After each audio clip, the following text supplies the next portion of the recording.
ბატონ კახი, მარგუს საკნას განცხადებაზე მინდა გკითხოთ, რომელმაც თქვა, რომ უკრაინელები ჩვენთვის დროს იგებენ და მომავლის თვალსაზრისით რეალურად ისინი ჩვენ უფრო გვჭირდება, ვიდრე ჩვენ მათ. ეს აღიარება რას მიუთითებს, რომ გითხრათ და რა შევაფასოთ მისი ეს განცხადება?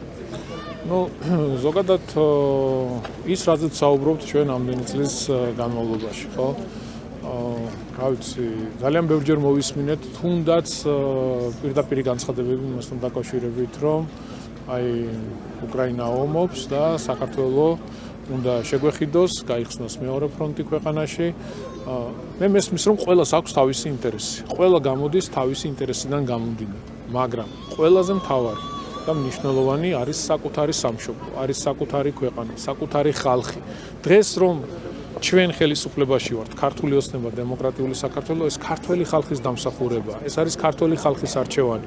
ჩვენ გვაქვს უდიდესი პასუხისმგებლობა და ამავდროულად ძალიან დიდი ვალდებულება არ უნდა დაგვავიწყდეს, რომ ჩვენი პოლიტიკით პირველ რიგში უნდა დავიცვათ ჩვენი ქვეყნის ინტერესები. უნდა დავიცვათ ჩვენი ქვეყნის მოსახლეობის ინტერესები. რა თქმა უნდა, გარე ძალებს, გარე აქტორებს აქვს სხვადასხვა ინტერესი ჩვენს ქვეყანასთან მიმართებით, მაგრამ ჩვენი მტკიცე პოლიტიკით ყოველთვის გათვალისწინებული იქნება ქვეყნის ინტერესი. ეცაც გითხავთ ბატონ. კახი გუშინ სამ გაიხარეთ. უღრმესი მადლობა თქვენ.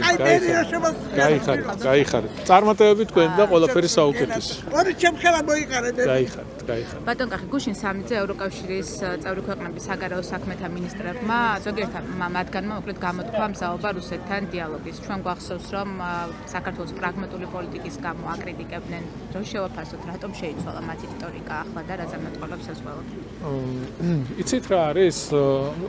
ეს არ არის მხოლოდ რუსეთთან მიმართებით ეს დამოკიდებულება. ყველა საკითხთან დაკავშირებით, ჩვენ თუ გავიხსენებთ, თუნდაც განვლილ წლებს, იგივე კანონებთან დაკავშირებით, ხო? რასაც ჩვენ გვიგრძალავდნენ ყოველგვარი ახსნა განმარტებების გარეშე, გვეუბნებოდნენ იმას, რომ ეს თუ ის კანონი ცუდია და არანაირი საფუძველი არ არსებობდა, თვითონ იღებდნენ შემდეგ ამ ტიპის კანონებს. იგივე დამოკიდებულება არის აღნიშნულ საკითხთან დაკავშირებით. ჩვეულებრივი ორმაგი სტანდარტია. ჩვენ ბევრჯერ გვითქვამს და კიდევ ერთხელ გავიმეორებ, ხო?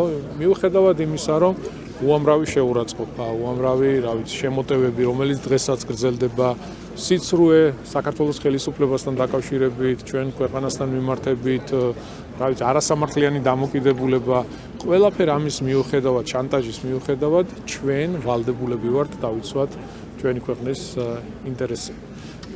რაც არის საჭირო და აუცილებელი ჩვენი ქვეყნისთვის, უნდა ვიმოქმედოთ ის. ევროპარლამენტის რეზოლუციას როგორ გამოეხმაურებით, ეს კიდევ ერთი დოკუმენტია, სადაც იგივე პრობლემებზეა საუბარი, რაც ამ დრომდე მათ უნახავთ ქვეყანაში.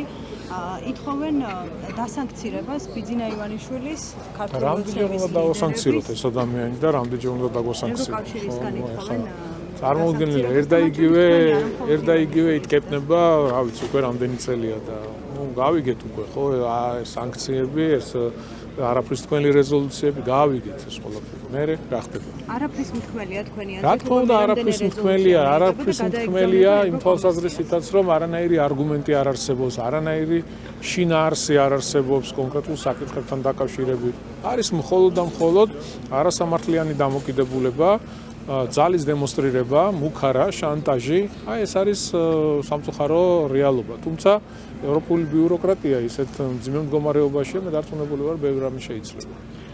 მიხეილ სააკაშვილი ამბობს, რომ ადამიანის უფლებების დარღვევაზე საუბრობენ, თქვენს რიტორიკაზე დასავლეთის წინააღმდეგ ბატონო. წარსულში ოპოზიციის ნარატივი გვახსოვს, რომ აკრიტიკებდნენ თავს მათ შორის. აკრიტიკებდა ეს ცოტა რბილად ნათქვამია.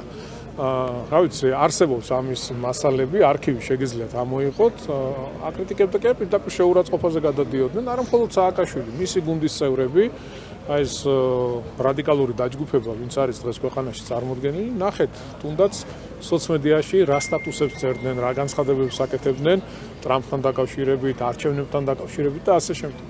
როგორ გამოეხმაურებით დიდი ბრიტანეთის გადაწყვეტილებას ორი ქართული არხის იმედის და პოზიტივის დასანქცირების შესახებ? საფუძველი არის დეзинფორმაციის გავრცელება უკრაინაზე და დიდი ბრიტანეთი რისი გავრცელება?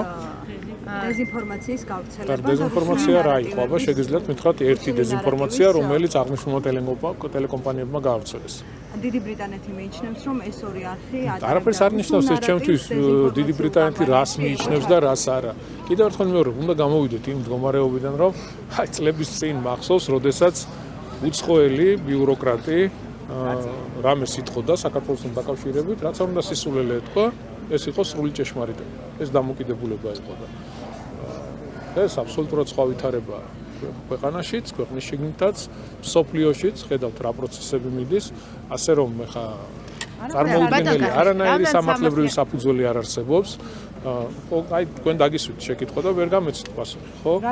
აი უკრაინასთან დაკავშირებით მითხარით, აბა ერთი კონკრეტული მაგალითი რა იყო? რა იყო გავრცელებული არასწორად ან სიცრუე ან ასე შემდეგ. ბატონო, რომ შევაფასოთ რამდენ სამართლიანი არის ეს გადაწყვეტილება დიდი ბრიტანეთისგან, აი რა ეს ნიშნავს. ნახეთ, ეს დამოკიდებულება ზოგადად ქვეყანასთან მიმართებით ეს არ არის პირველი შემთხვევა. ეს არასამართლიანი დამოკიდებულება კატეგორიულად მიუღებელია. ჩვენ ბევრჯერ გვისაუბრია, ხო, ამ ყველაფერთან დაკავშირებით. ჩვენ ყველა ქვეყანას, მათ შორის ევროკავშირის ქვეყნებსაც პატივს სცემთ. მაგრამ პატივი უნდა სცენ ჩვენს დამოუკიდებლობას, პატივი უნდა სცენ ჩვენს სუვერენიტეტს. არავის არ აქვს უფლება. მიუხედავად ვიღაცა შეიძლება უფრო დიდი ქვეყანა იყოს, უფრო დიდი ეკონომიკით იყოს, არა აქვს უფლება რომ ჩაერიოს ქვეყნის შიდა პოლიტიკურ საქმიანობაში.